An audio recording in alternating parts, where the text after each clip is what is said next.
যুবক, তুমি কবরে কিভাবে থাকতে?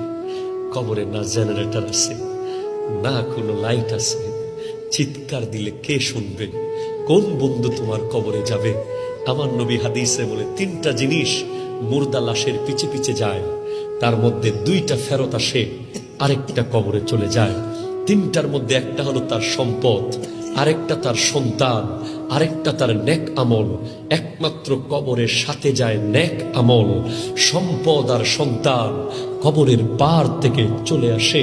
কত কবর আছে এই পৃথিবীতে যে একবার গেছে কবর দিতে, আর জীবনে কোনোদিন কবরের পারে যাওয়ার সুযোগ হয় নাই সন্তানের। একবার কোনো মতে লাশটা ঢুকায়া সন্তান আমেরিকায় চলে গেছে, লন্ডন চলে গেছে, ইউরোপে চলে গেছে, আর কোনোদিন লাশের কবরের পাশে আসে নাই। তাই তোমার কবরের চিন্তা তোমাকে করতে হবে, তোমার পুঁজি তোমাকে কামাতে হবে, ঠিক কিনা? কথা জোরে বলে।